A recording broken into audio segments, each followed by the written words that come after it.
Onori al primo ministro dell'India.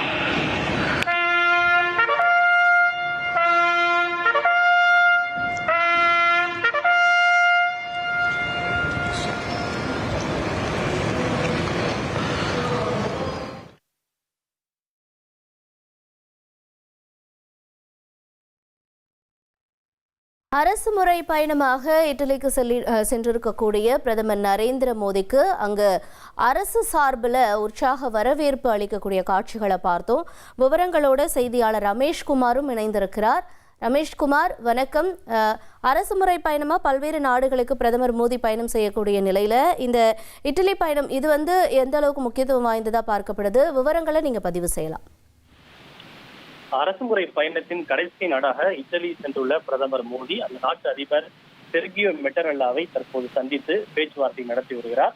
அந்த நாட்டு அதிபர் மாளிகையில் சென்ற பிரதமர் மோடிக்கு அந்நாட்டு அரசின் சார்பில் முறைப்படி வரவேற்பும் அணிவகுப்பு மரியாதையும் அளிக்கப்பட்டது. அதனைத் தொடர்ந்து அந்த நாட்டு அதிபருடன் இருதரப்பு உறவுகளை மேம்படுத்துவது தொடர்பாக பேச்சுவார்த்தை நடத்தி வருவதோடு அதிகாரிகள் மட்டத்திலான பேச்சுவார்த்தையும் நடத்தி வருகிறது. குறிப்பாக இந்தியா மற்றும் மத்திய கிழக்கு ஐரோப்பா சிறப்பு வழித்தடத்தில் இரு நாடுகள் இடையேயான ஒத்துழைப்பை மேம்படுத்துவது தொடர்பாக இவர்களது சந்திப்பு அமைந்திருப்பதாக வெளியுறவு அமைச்சக வட்டாரங்கள் தெரிவித்திருக்கின்றன. கூட்டு செயல் திட்டத்தை முன்னெடுத்து செல்வது, பாதுகாப்பு, தூய்மையான ஆற்றல், வர்த்தகம் மற்றும் முக்கியமான ஒத்துழைப்பை மேம்படுத்துவது ஆகியவை இந்த சந்திப்பினுடைய மிக முக்கியமான ஒரு அம்சமாக பார்க்கப்படுகின்றது.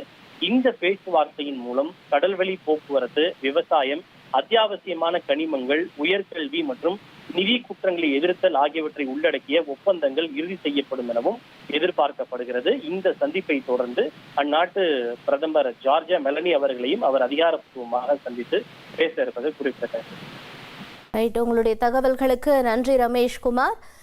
இட்டலி பயணம் மேற்கொண்டிருக்கக்கூடிய பிரதமர் நரேந்திர மோடிக்கு அங்கு அரசு முறை பல்வேறு உற்சாகமான வரவேற்பு கொடுத்திருக்கக்கூடிய காட்சிகளையும் அது மட்டும் இல்லாமல் அதனுடைய விவரங்களையும் செய்தியாளர் ரமேஷ்குமார் வழங்கின்னு நாம கேட்டோம்.